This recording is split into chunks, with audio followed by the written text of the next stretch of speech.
Hola amigos, bien, hoy es 11 de noviembre de 2015. Voy a complementar o ahondar, ampliar más el tema que he venido trabajando sobre la flagrancia, porque me encuentro con una sentencia importantísima de la Corte Suprema de Justicia en sede de casación penal, que es la 36107 del 14 de septiembre del 2011, donde es ponente el doctor José Leonidas Bustos Martínez, y es el caso en que se investigó penalmente al fiscal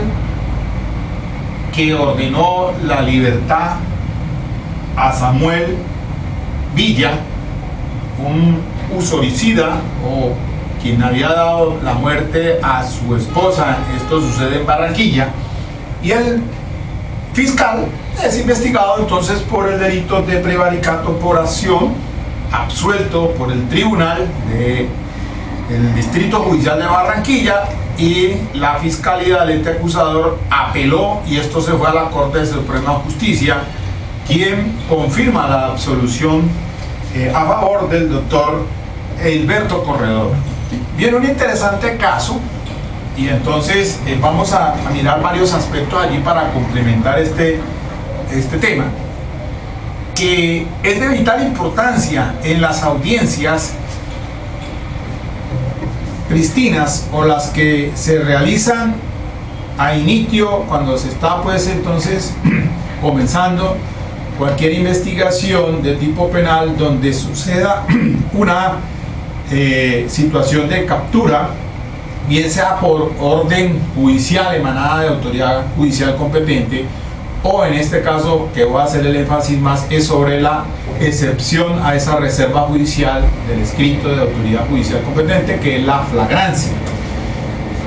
Y entonces se da este caso en que revisando los hechos fácticos, pues el 1 de enero del 2010 se conduce al señor Ernesto a Samuel Viña, toda vez que por la policía, con un informe, se deja a disposición de la fiscalía, toda vez que decía ser el autor de había asesinado a su esposa en hechos en que según se redacta el informe policivo,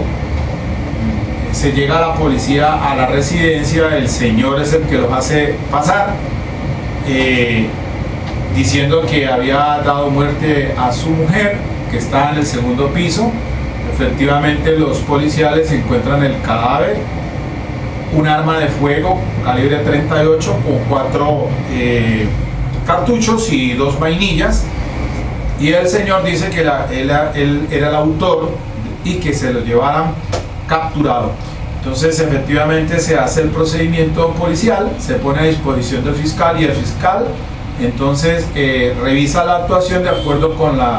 como lo dispone el artículo 302 de la ley 906, y deja en libertad al señor Viña, toda vez que dentro de las consideraciones, al examinar, como dice la norma, el numeral cuarto del artículo 302, el fiscal ejerce un control de legalidad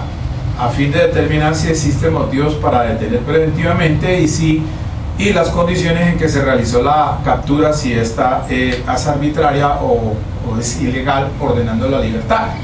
Entonces, dentro de esos presupuestos se revisa la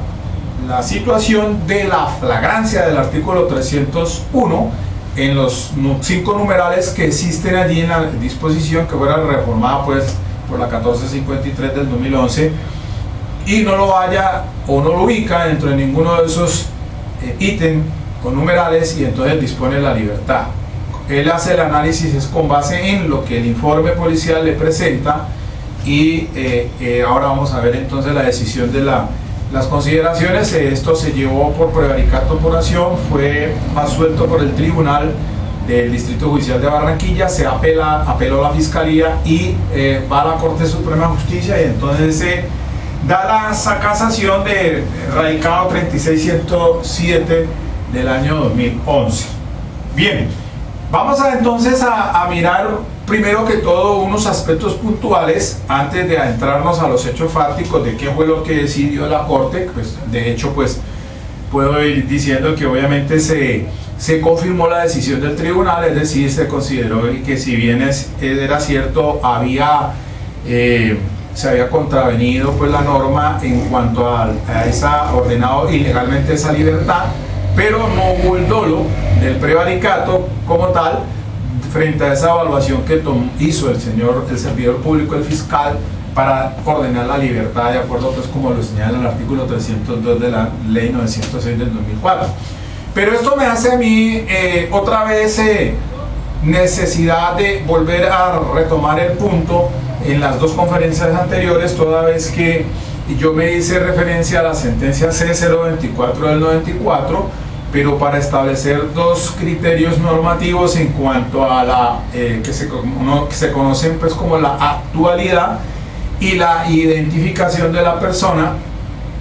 Eso se dijo con relación pues a la mencionada sentencia de la década del 90 a que hago alusión, pero pues ahorita voy a revisar aquí, voy a mencionar pues los tópicos que trae esta sentencia de sede de casación penal, que son los criterios nuevos frente a al acto legislativo 03 del 2002, que fue el que modificó el artículo 250 constitucional, y de que cómo cambia entonces ese criterio hermenéutico que se había considerado en esa sentencia C024 del año 94 del doctor pues Alejandro Martínez Caballero, donde se hablaba pues esencialmente de la captura administrativa, que es aquella en que de acuerdo con la Constitución Política de 1886, artículo 28, en que se permitía pues por los funcionarios de la policía de vigilancia, no policía judicial, sino policía de vigilancia, retener a una persona, pero la Corte en esa sentencia C024 precisó que era con fines preventivos, pero entonces los presupuestos cambiaron, o por lo menos se reitera más en esencia lo que se conoce como la reserva judicial, de que menciona el artículo 28 actual de la Constitución Política del 91. Nadie puede ser molestado, ni detenido, ni su domicilio registrado, sino en virtud de orden expedida de autoridad judicial competente. Que la excepción a ello es la flagrancia, y entonces allí también hice referencia en estos videos anteriores sobre el decreto 1355 del 70, que es el Código Nacional de Policía, pues también adicionado por otro decreto del año 71, 522, y entonces en ese Código Nacional de la Policía pues les decía que el artículo 66 regula todo lo que se definió lo que era la flagrancia y la cuasiflagrancia. Pero entonces vamos a adentrarnos en el aspecto central de lo que manifestó la Corte Suprema de Justicia en esta sentencia, para esbozar o plantear que a partir pues del acto legislativo 03 del 2002 pues hubo disposiciones de la Corte Constitucional al revisar el Código Nacional de Policía, y en esencia cambia entonces ese aspecto hermenéutico y desaparece lo que se conoce como captura administrativa, que eso está ya descartado con la sentencia C176 del 2007, que en esa sentencia se declaró inexequible el artículo 62 del Código Nacional de Policía en su inciso segundo. Ustedes pueden tener el texto allí y lo revisan, que dice que cuando se trate de orden administrativa la captura se realizará en hora hábil, y si es inhábil se mantendrá requerido en su casa hasta la primera hora hábil siguiente. Eso desapareció. Lo mismo que entonces el artículo 56 de este Código Nacional de Policía, que dice que nadie puede ser privado de su libertad sino literal a previo mandamiento escrito de autoridad competente, decía. Pero entonces la Corte declara exequible, condicionándolo o modulándolo que es escrito de autoridad judicial. ¿Por qué razón? Pues porque esas facultades que le daban a la policía para realizar esas capturas de tipo administrativo, pues lo que daban lugar, o lo que se da lugar, es al incumplimiento de unos tratados internacionales de derechos humanos ratificados por Colombia, como por ejemplo la ley 74 del 68, que es el Pacto Internacional de Derechos Civiles y Políticos, y la ley 16 del 72, que es la Convención Americana o el Pacto de San José de Costa Rica. Pero bueno, entonces la Corte, tres criterios entonces toma en consideración en esta decisión para reiterar que a partir de varias sentencias de la Corte Constitucional, en esencia del año 2005, como son la C237, la C730, la C1001, la C850 y la C230 y la C250 del 2005, como esta que acaba de mencionar, que la C176 del 2007, que pues se refirió a estos artículos 62 y el 56 del Código Nacional de Policía. Pues en esencia lo que reiteran es que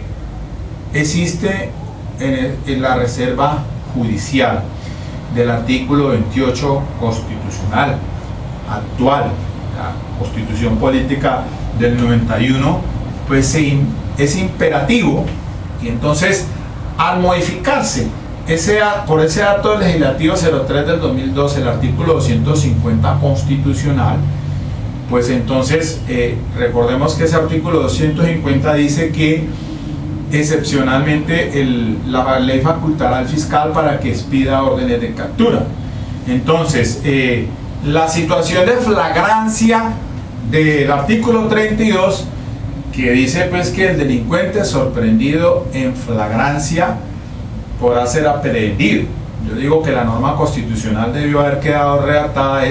en los siguientes términos: la persona sorprendida en flagrancia delito podrá ser aprehendido, porque no podemos decir que quien comete un hecho en flagrancia delito lo hace el delincuente, porque puede ser también que esté bajo unas causales de ausencia de responsabilidad. Entonces pero la norma está redactada en esos términos: el delincuente sorprendido en flagrancias podrá ser aprehendido. Entonces podrá ser aprehendido pues por un particular o por la autoridad, la policía.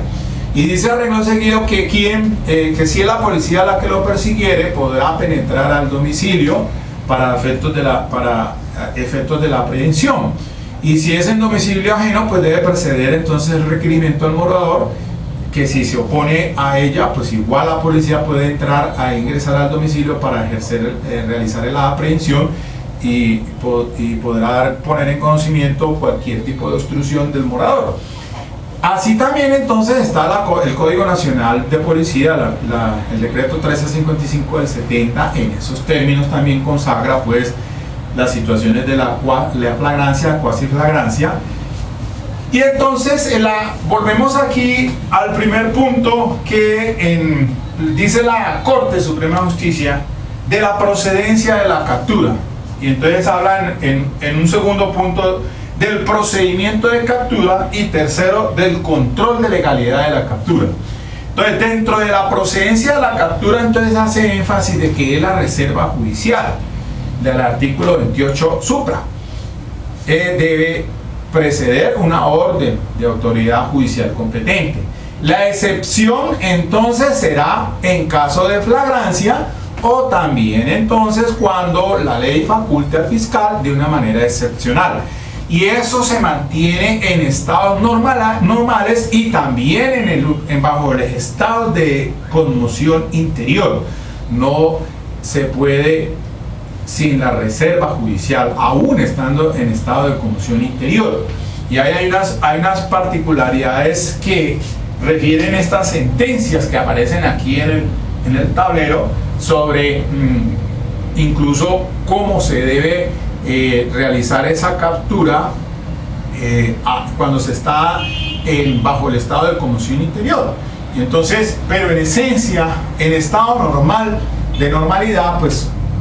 fluye importante definir que, de acuerdo pues con las disposiciones dentro de ese marco político nuevo que se avisora a través del acto legislativo 03 del 2002, por el cual modifica entonces el 250 la Constitución para dar entrada a este sistema de tendencia acusatorio, pues entonces se hace énfasis de que ese es la reserva judicial, es decir, la orden de autoridad judicial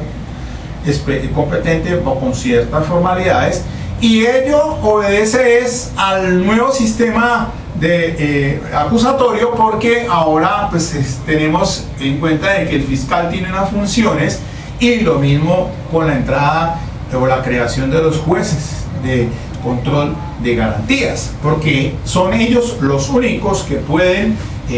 a petición del fiscal expedir o ordenar una captura bajo ciertos requisitos que debe soportarlos en una audiencia preliminar, para entonces ordenar esa captura por un tiempo particular. Dice entonces en este aspecto el artículo 297 de la ley 906 del 2004. Entonces, vamos precisando.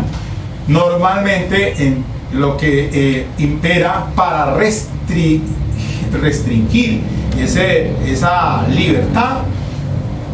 al tenor del artículo 295 de la codificación adjetiva, es decir, la ley 906 del 2004, pues dice que en esencia la libertad debe ser, dice la afirmación de la libertad, las disposiciones de este código que autorizan preventivamente la privación o restricción de la libertad del imputado tiene un carácter excepcional. Solo podrán ser interpretadas restrictivamente y su aplicación debe ser necesaria, adecuada, proporcional y razonable frente a los contenidos constitucionales. Entonces, la Corte Constitucional de esta década del 2005, con estas entradas en vigencia de acuerdo a ese control constitucional, pues marca la pauta de que se mantiene esa reserva judicial del artículo 28, y que de acuerdo con la excepción a ella sería la flagrancia, en flagrancia delito, quien estando en esa situación pues no se va a solicitar esa orden de autoridad judicial competente. Ahora, si el juez de control de garantías expide una orden de captura, posteriormente a esa captura, en cumplimiento a ella, pues debe entonces, hay un imperativo que es llevarse ante el juez de control de garantías inmediatamente o dentro de las 36 horas, como dice la Constitución Política en el artículo 28. Entonces, no solamente que la reserva judicial ahora, de acuerdo pues con esta nueva política, por esta visión y esta hermenéutica de la Corte Constitucional, en estas sentencias que acabo de referir, pues hace alusión pues que primero que todo entonces esa ya se decantó y queda atrás esa captura administrativa, que esas facultades en que a la Policía Nacional o la vigilancia les permitían retener a las personas con ciertas finalidades, más que todo no de represión sino de prevención, como lo dijo la sentencia C024 del 94. Pero ya con la nueva postura política actual, la cosa entonces se enmarca a dar cumplimiento no solamente a las disposiciones de la Constitución legales, sino también de índole internacional dentro de lo que conocemos como el bloque de constitucionalidad. Entonces, sobre todo nosotros dos tratados que tenemos, que son la ley 74 del 68 y la ley 16 del 72, pues el Pacto Internacional de Derechos Civiles y Políticos y la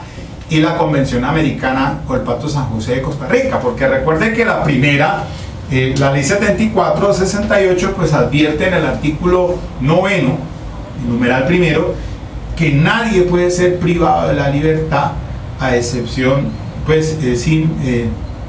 sin darse el cumplimiento de una orden emanada de autoridad judicial competente de acuerdo con unas formalidades y por motivos previamente definidos. Ahora, también la Convención Americana, pues que ha sido ratificada por Colombia con la Ley 16 del 72, y estamos hablando antes de la Carta Política del 91, en vigencia de la Constitución Política del 86, 1886, en su artículo 7 señala igualmente que nadie puede ser privado de la libertad, sino también bajo órdenes pedidas de la autoridad judicial competente y bajo ciertas formalidades y previamente definido. Es decir, que se debe proteger bajo derechos de dignidad y de protección a las personas. El de la restricción a la libertad solamente debe cumplirse bajo ciertas finalidades. Ahora, los jueces de control de garantías, entonces, de acuerdo con esa evaluación constitucional que deben pues revisar en esencia para determinar si se va a lograr la comparecencia de la persona al proceso,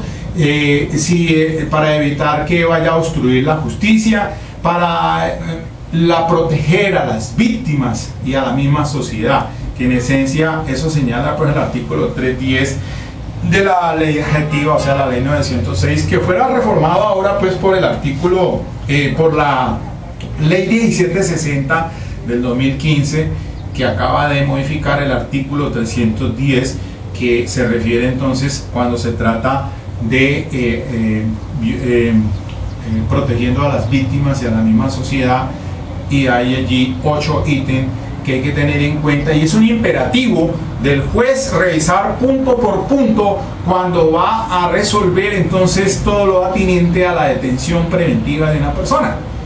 y que eso está pues regulado en, como les refiero, en la ley 906. Entonces la nueva orientación constitucional de nuestros magistrados en orden al corte y al cierre de ese control, como último rama pues de la Corte Constitucional, para verificar pues si constitucionalmente se cumplen con esos fines, pues entonces se exige que existe la reserva judicial, que es la orden emanada de autoridad judicial competente, y que excepcionalmente puede ser en flagrancia, o también, como lo dice el artículo 250, pues ya tantas veces mencionado, que por la ley puede facultar excepcionalmente al fiscal para que expida una orden de captura, pero eso es excepcionalmente, de manera pues que digamos que en esencia es la reserva judicial, y que la excepción es la flagrancia. Ahora, la flagrancia de delito, entonces les decía que ella se circunscribe ahora al artículo 301 en 5 numerales, en 5 situaciones en que se está dando entonces las circunstancias en que se puede realizar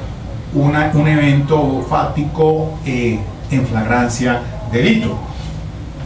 Vemos entonces como, aclarando un poco más, pues yo venía haciendo el ejercicio con la sentencia C024 del 94, pero era que me estaba refiriendo al concepto normativo de la flagrancia delito. Les decía pues del verbo flagrar, que es arder cuando algo está sucediendo en el momento. Ipso facto, allí está el asunto caliente. Entonces se dan unas condiciones, y la jurisprudencia de la Corte, yo no me estaba refiriendo a lo que dijo la jurisprudencia en la sentencia C024 del 94 en punto a lo de la actualidad, al concepto normativo de actualidad, al concepto normativo también de la identificación o individualización, para poder hablar entonces de la flagrancia, y de que cómo entonces ya con la disposición de la 1453, que reforma el artículo 301, y la Corte lo dice en esta sentencia 36107, amplía un poco más el concepto de flagrancia para otras eventualidades, aquellas en que las cámaras de video captan el testigo silente, según pues Ernesto Chiesa, que habla, el tratadista, que habla de que estas cámaras cuando inmediatamente se produce la captura de la persona, entonces se está ante una situación de flagrancia de delito. Pero veníamos conociendo esa flagrancia en la clasificación de la jurisprudencia y de la doctrina nos hablaban de la flagrancia, de la cuasi flagrancia y de la flagrancia inferida también. Entonces, en esencia, el artículo 66 del decreto 1355 del 70 pues daba las luces más abiertamente para definir lo que era la flagrancia y la cuasi flagrancia. Y todos esos conceptos normativos pues hay que tenerlos presentes, porque es que el fiscal, a la hora de revisar, ejercer el control de legalidad, que es el tercer punto de que trata la sentencia de la Corte Suprema de Justicia, se hace énfasis a aquel control de legalidad que en primera instancia tiene el fiscal, según el artículo 302 en su numeral 4, cuando le dice lo siguiente, dice, si de la información suministrada o recogida aparece que el supuesto delito no comporta detención preventiva, el aprehendido o capturado será liberado por la Fiscalía, y poniéndosele bajo palabra un compromiso de comparecencia cuando sea necesario. De la misma forma se procederá si la captura fuese ilegal. Entonces el fiscal tiene que ejercer un control de legalidad inmediato cuando le presentan el informe. Él debe revisar y teniendo en cuenta estos tratados sobre los convenios de derechos humanos, lo que se ejerce y lo que se quiere es controlar que esta no sea arbitraria y que sea dentro de unos estándares legales, tratándose pues de la flagrancia, si ha habido flagrancia y si esta no es arbitraria. Ahora, después de esto, entonces, de este control de legalidad que ejerce el fiscal, pues está el que ejerce, si pasa entonces a disposición del juez de control de garantías para que sea él quien pues resuelva el asunto de la legalidad de la captura. Entonces dice en su numeral quinto lo siguiente, dice: la Fiscalía General de la Nación, con fundamento en el informe recibido de la autoridad policiva o del particular que realizó la aprehensión, o con base en los elementos materiales probatorios y la evidencia física aportados, presentará al aprehendido, dice, inmediatamente o a más tardar dentro de las 36 horas siguientes,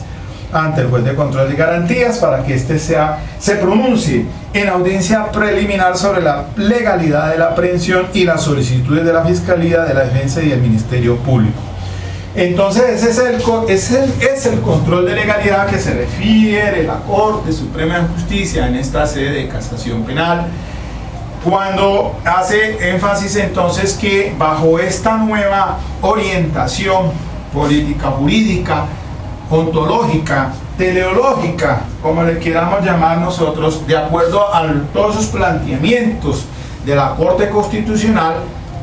pues entonces tenemos que hacer énfasis que tiene que haber, primero que todo, una reserva judicial, que excepcionalmente a ella se da en situaciones de flagrancia de delito, y que entonces, además de eso, tiene que ejercerse un control posterior si obedece a la captura a una orden, en cumplimiento de una orden expedida previamente, pues ejerce el control de legalidad. Lo mismo sucede con mayor énfasis quizás es en tratándose de flagrancia de delito, porque a ella sí tiene que no solamente revisarse formal, sino materialmente todas las condiciones que aquí en esta sentencia alude la Corte Suprema, sobre todo que no sean arbitrarias, que no sean ilegales. Y entonces la Corte Suprema de Justicia también le pone un valor agregado en su sentencia de casación con el punto segundo sobre el procedimiento de captura, porque es que aquí en este punto, cuando estamos en esa audiencia de legalización de captura, yo lo digo personalmente, pero la verdad es que uno observa, a veces se quedan cortos los abogados de la defensa y el juez de control de garantías que está allí para precisamente determinar todo el asunto de la legalidad y de si es formal y materialmente en relación con los asuntos de captura en flagrancia de delito, más todavía con mayor énfasis que las que obedecen a una orden de autoridad judicial competente. Es decir, Cuando estamos ante una situación de flagrancia de delito, pues yo les hice el comentario y el estudio que hice en las dos conferencias anteriores era precisando cuáles son los conceptos normativos en cuanto a la flagrancia, sobre la actualidad, sobre la inmediatez, sobre la identificación de la persona, que son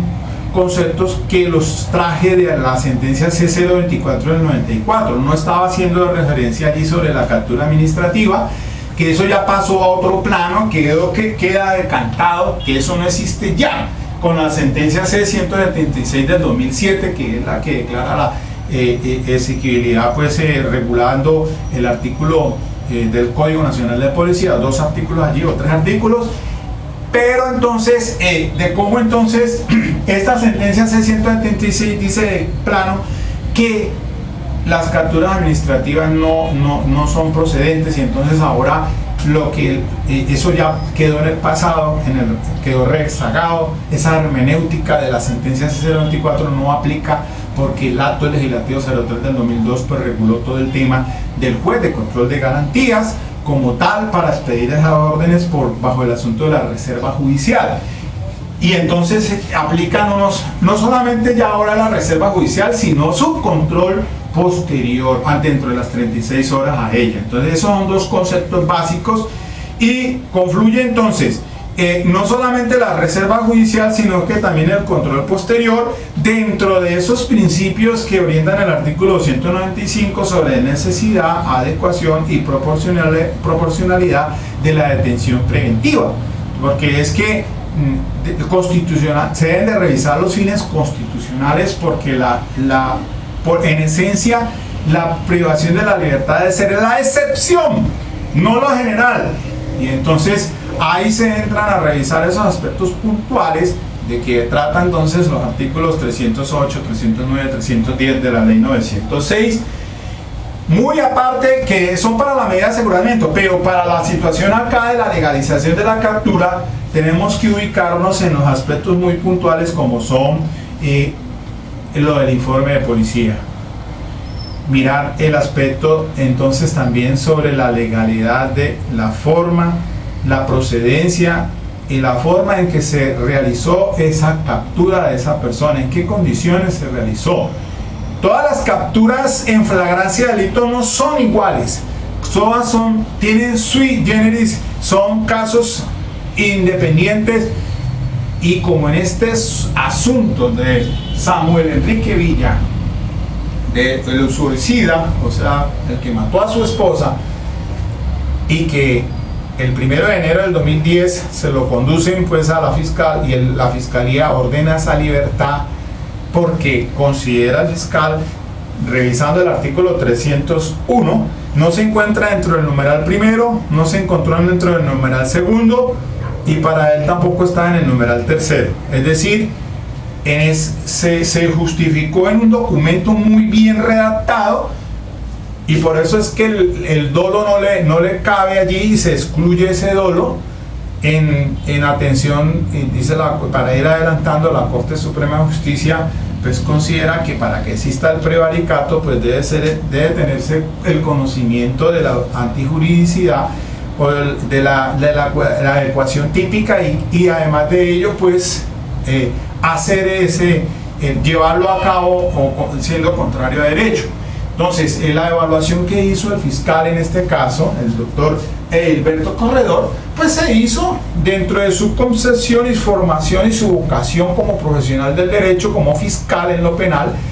Se ajustó pues al informe que rindió el policía, y dice la Corte, precariamente era lo que tenía en ese momento procesal, porque el fiscal no estaba obligado a realizar actos de investigación a fin de determinar si era flagrancia o no flagrancia de delito. No, simplemente el fiscal lo que hace es revisar el informe y ajustarlo de si existía o no una situación de flagrancia de delito. Y lo que hizo en este caso pues fue precisamente eso. Pero antes de abordar ya el tema puntual a que me he venido,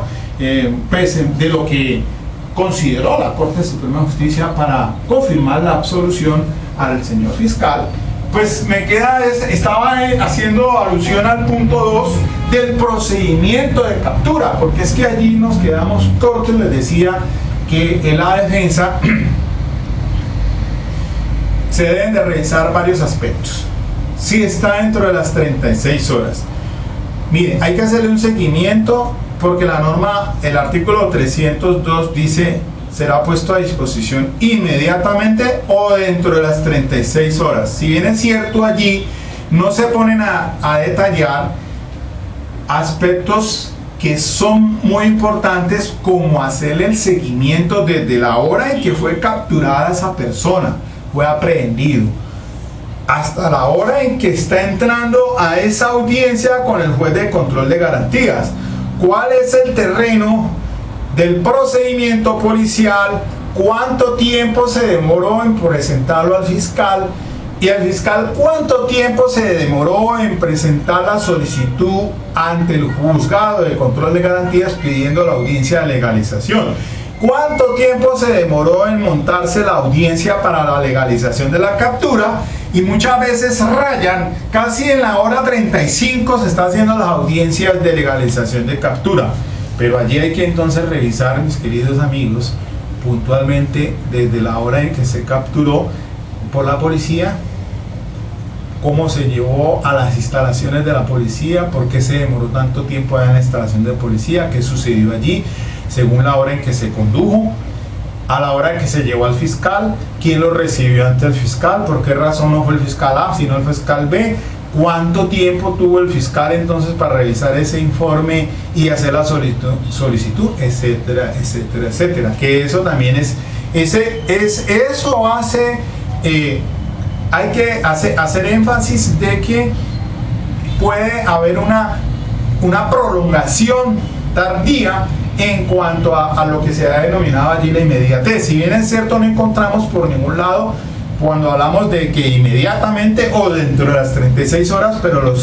cierto es que los tratados internacionales ratificados por Colombia, como son las dos leyes que acabo de mencionar, el Pacto Internacional y la Convención Americana, sí dicen que debe ser puesto a disposición inmediatamente de un funcionario, de un juez, para que le resuelva. Y entonces ahí hay que hacerle un seguimiento a eso. También hay que hacerle un seguimiento a otro aspecto, y es a las garantías de que trata el artículo 303 de la 906, que son pues el derecho a guardar silencio, el derecho a que se le comunique a una persona, a nombrar un abogado de su confianza, y la constancia de buen trato. Este es el punto aquí, porque algunos jueces de control de garantías, cuando se les dice es que mire, a mi cliente lo maltrató la policía, le dio un trato indigno, lo maltrataron, y ese trato indigno puede dar lugar a la ilegalidad de la captura. Pero aquí se hizo tránsito a una situación que se presentó, tal vez de los que comenzamos con esta ley 906 por allá en el año precisamente en el 2006, la ley 906 del 2004 ya veníamos regionalizados. Bogotá, después acá en el Valle, acá comenzó en el 2006. Y entonces en el 2006, cuando entramos a audiencias de juez de control de garantías, pues hacíamos énfasis o puntualmente recalcábamos que se había atropellado, se había cometido maltrato físico contra el aprehendido. La policía se extralimitó en sus funciones. Y entonces los jueces de garantías empezaron a decir, bueno, listo, si bien es cierto, eso es una situación en la que se va a compulsar copias por un presunto abuso de autoridad, no da lugar a la legalidad de la captura. Situación que me aparto de ello, porque realmente, leyendo esta sentencia de la Corte Suprema de Justicia, cabe la posibilidad de que es necesario que esos procedimientos sean claros y transparentes, porque dice lo siguiente, abro comillas, en la página 57 dice así: el tratamiento tampoco es arbitrario, sino que también está arreglado en un plexo normativo que parte por precisar los eventos de captura y también la forma en que el aprendido debe ser tratado, tal y como se observa en lo previsto, entre otros, por el artículo 302 del Código de Procedimiento Penal, so pena de que el incumplimiento de tales reglas o el maltrato físico o psicológico del aprendido torne en ilegal la captura con las consecuencias liberatorias propias de tal situación. Y entonces se queda corto cuando el abogado defensor no apela a esa decisión, que debe hacerse recalcar de que en principio la dignidad, según la Constitución política, es un derecho fundamental. Todas las personas, y lo dice el preámbulo de la Constitución política, fundada en el respeto a la dignidad humana. Ahí dice la Constitución política en su artículo primero, principios fundamentales. Y entonces, cuando se cometen esas clases de atropellos, maltratos físicos o psicológicos, lo que hace el juez de garantía es simplemente ordenar compulsa de copias, pero no declara ilegal la captura. Y resulta de que sí es perentorio de que el juez declare ilegal esa captura, porque no se dieron cumplimiento a esos fines esenciales, derechos fundamentales y principios, ¿no? Un principio fundamental de la Constitución política, un principio, no un derecho fundamental, aclaro, un principio fundamental, porque los derechos fundamentales están en el título segundo y en el título primero hablamos de principios fundamentales, es decir, casi que estamos por encima de cualquier otro de los mismos derechos, son de primer rango, digamos, los principios constitucionales, los principios fundamentales. Hablamos del respeto a la dignidad humana en el trabajo y la solidaridad de las personas que la integran y en la prevalencia del interés general. Esos son principios fundamentales. Y entonces, ante esa situación, pues es necesario que se haga la observación al juez pidiéndole la ilegalidad de la captura. Si no la ordena el juez, no declara ilegal la captura del juez de garantías, pues entonces apele esa decisión para que un juez penal del circuito pues resuelva sobre la legalidad de la misma, porque es que toda persona tiene derecho, y hay unos derechos,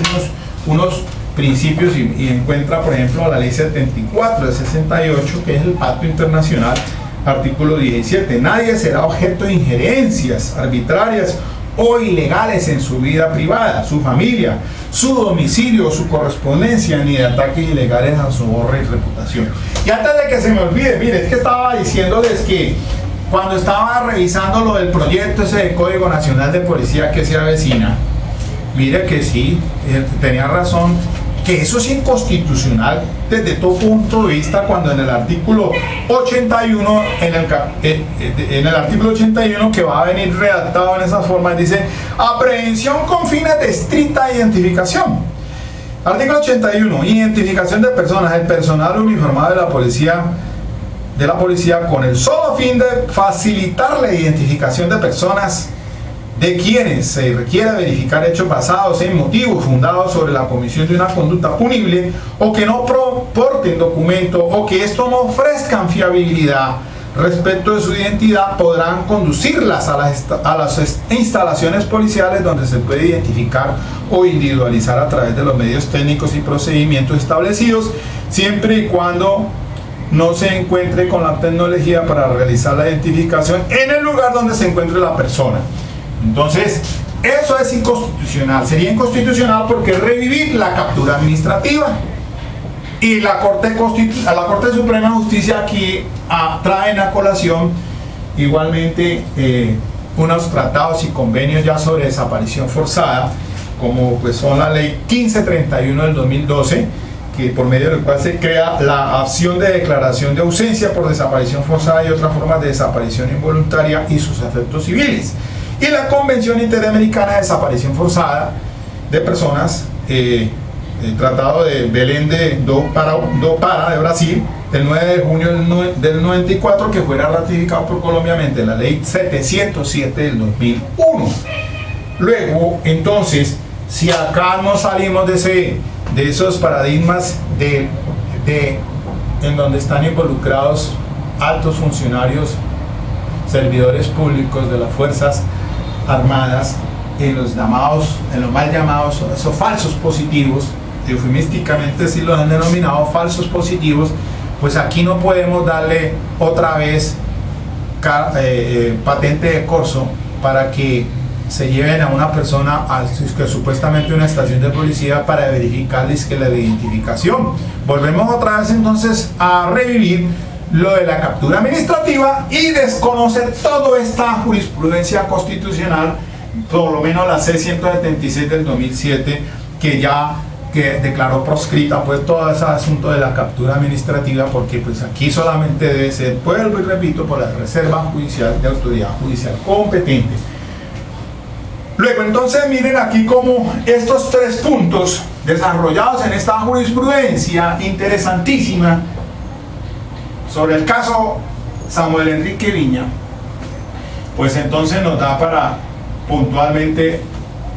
y resumir el asunto de la flagrancia visto desde la procedencia de la captura,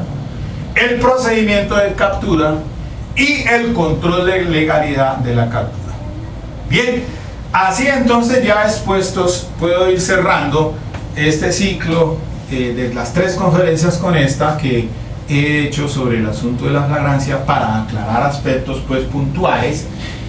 y entonces dándole herramientas para que ustedes cuando entren a esa audiencia de legalización de captura, pues entonces no sea una cuestión sistemática ahí donde entramos y muchas veces los fiscales no hacen sino el medio leer ese informe y decir que sí, ya que es una situación de flagrancia de delito y que le leyeron los derechos del capturado, que mire que ahí firmó ya el documento, que está la huella, que sí, que no recibió maltrato y que está dentro de las 36 horas y ¡pum! Listo, y sale de la tonería para pintura el asunto y el tipo ahí amarrado ya.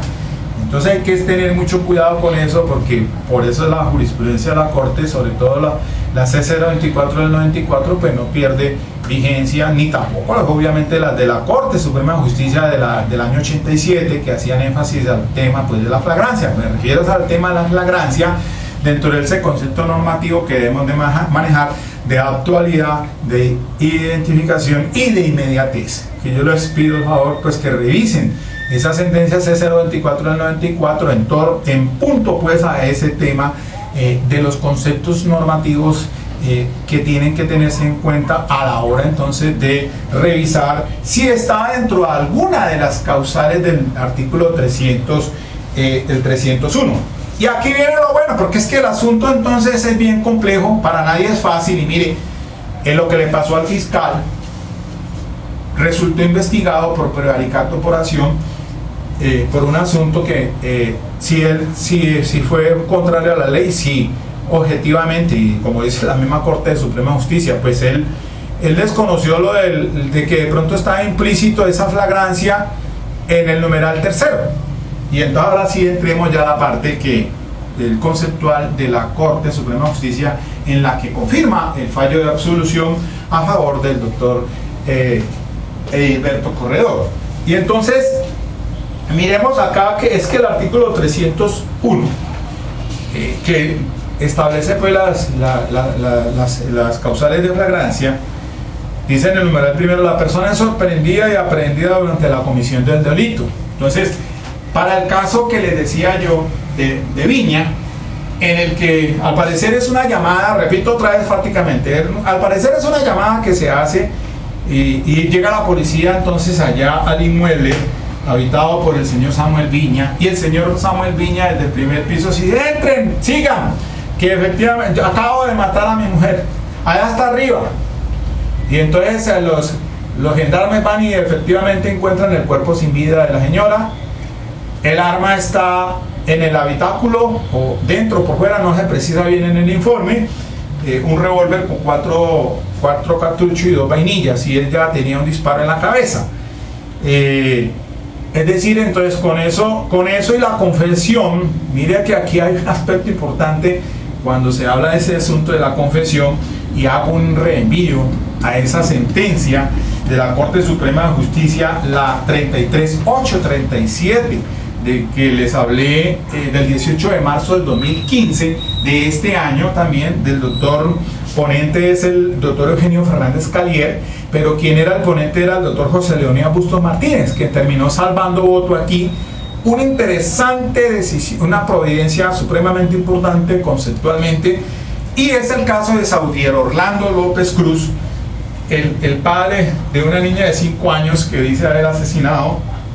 que estaba pues procesado por homicidio agravado por la muerte de su hija de 5 años, y es un caso pues interesante donde se evalúa fundamentalmente esas manifestaciones que le hace a la Policía Nacional cuando llega, cuando está tratando de suicidarse, porque el señor eso era ya en las horas de la mañana, después de que suceden estos hechos en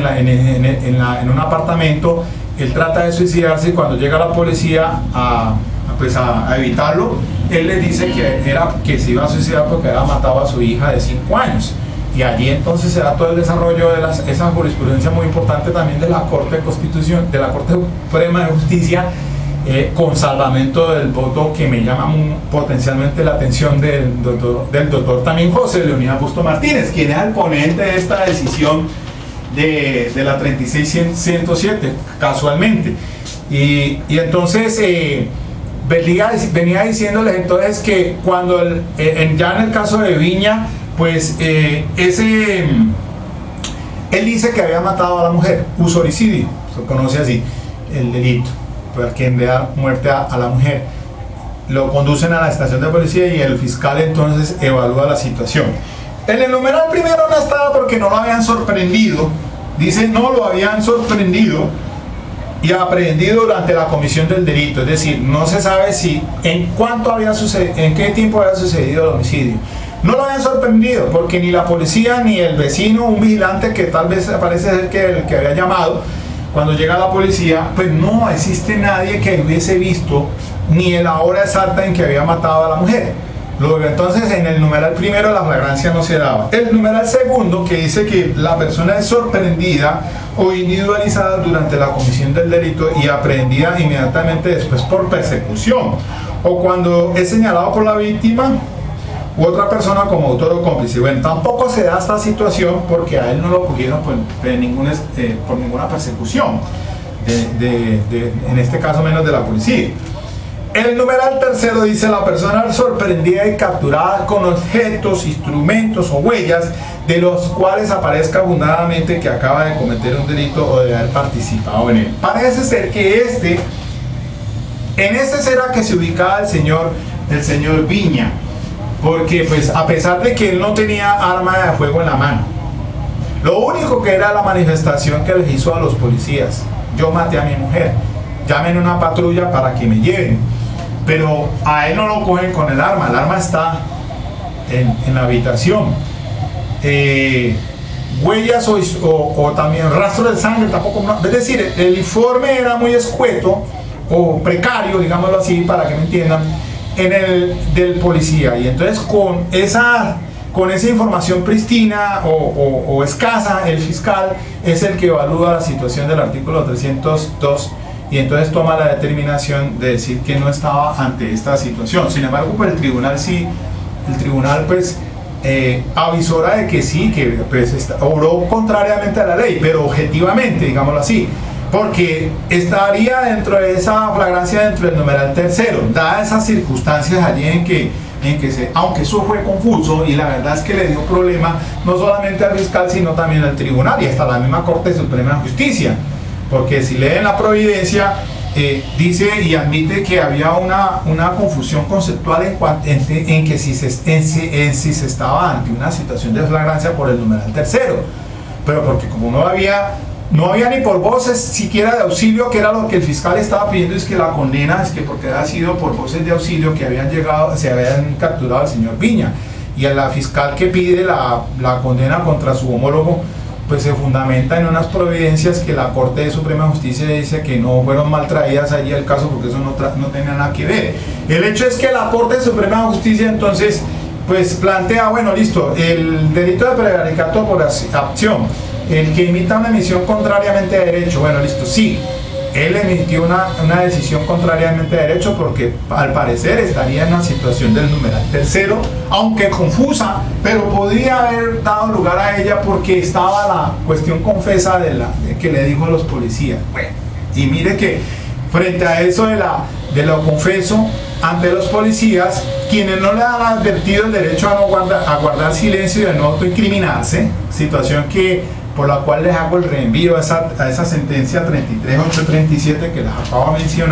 mencionar del 18 de marzo del 2015 de Saudiel Orlando, quien había sido absuelto en primera y en segunda instancia, Saudiel Orlando, pero la Corte Suprema lo condenó por homicidio agravado, por la muerte de la niña, y en una situación por allí que se manejan varios términos conceptuales, no solamente el valor de esa confesión hecha ante la policía, que sin previas consideraciones de no autoincriminarse y de guardar silencio. Entonces, bueno, pero ese es otro tema que ya lo manejamos acá. Le hago el reenvío a ese video para que lo revisen, el caso de Saudiel Orlando López Cruz en Bogotá. Pero entonces aquí el fiscal pues pudo haber tenido las razones suficientes y de peso por considerar pues entonces que sí se daba que no se daba la flagrancia para él, y lo dejó en libertad, pero dolosamente no obró, porque es que para que haya el dolo pues debe haber la conciencia esa de la antijuridicidad, o como dice pues el dolo se refiere a al conocimiento que se tenga de que se está obrando contrariamente a derecho. Pero en los delitos de prevaricato por acción, en este caso no es por omisión, no por lo que dejó de hacer para determinar si era flagrancia, sino que era por acción, prevaricato por acción, pues no se contempla el dolo, además porque pudo haber obrado entonces por un error de tipo, dice el artículo 32, numeral 10 como causal de ausencia de responsabilidad del Código Penal. Es decir, pues puede ser plausible que entonces, y difícil determinar si realmente obró con dolo el fiscal, más entonces inclinó la balanza para determinar de que había obrado conforme a derecho, y que dadas las circunstancias entonces precarias de ese informe y de lo que tenía allí apenas calientico, que le llevaron a esa situación para tomar entonces la decisión de en un documento dejar en libertad a Samuel Viña. Además porque la cuestión mediática en el momento periodística tuvo mucho que, de pronto tuvo hasta influencia, porque la cuestión parece ser que tuvo su trascendencia. No sé si este señor pues es una persona pues de una posición económica, y parece ser que eso fue lo que en su momento fue el boom, la situación que se dio mediática, y eso pudo también tener su incidencia allí. Sin embargo, entonces queda claro, y me parece que la decisión de la Corte Suprema pues sí estuvo bien en ese punto de declarar entonces, confirmar la absolución para el señor fiscal Hilberto Corredor, porque pues miren a lo que están sujetos los funcionarios públicos, servidores públicos. Es delicado una situación de estas, y pues no quiero estar en los zapatos de un fiscal de garantías, que son normalmente en los que tienen que moler a diario con situaciones de estas donde se da pues la flagrancia de delito. Y les decía porque en los días pasados les comenté de un caso de un menor infractor donde la policía pues dice que lo había capturado con un trabuco, y pues entré a la audiencia de legalización de captura, y en la entrevista me había manifestado pues el juez en una situación diferente sobre las circunstancias de tiempo, modo y lugar de su captura, que no había sido en la calle, sino dentro de un inmueble. Y entonces, como el artículo 26 de la ley 1098 del 2006, entonces el Código de Infancia permite que se le escuche al menor, por lo menos en esas diligencias y en cualquiera, porque como estamos ante una justicia restaurativa, de todas maneras allí pues no es como en la ley 906 para adultos, pues permite que entonces el menor pues dé algún tipo de declaración allí sin comprometer su responsabilidad. Y lo mismo entonces solicitamos a escuchar al policial, y se concluye o se avisora que realmente las circunstancias no habían sido muy claras en cuanto a la captura de este joven, se declara ilegal la captura y queda en libertad inmediata. Toda esa apreciación entonces para que ustedes tengan en cuenta y las revisen muy bien a la hora de que entren entonces a una audiencia de legalización de captura. Muy bien, les agradezco mucho. Aquí que cerramos este ciclo de 3 conferencias con este tema interesante de la flagrancia. No podía dejar pasar por alto esta decisión importantísima en sede de casación penal de la Corte Suprema de Justicia, ya desmenuzada, y pues los invito a que ustedes la revisen, la lean una y otra vez, y entonces pues se llenen de razones frente a esta nueva estas decisiones o esa visualización que tiene la Corte frente a este tema de la flagrancia o de la reserva judicial, ya con posterioridad al acto legislativo 03 del 2002 que reformó el artículo 250. Bueno, muchas gracias, dale clic si te gusta y nos vemos posteriormente.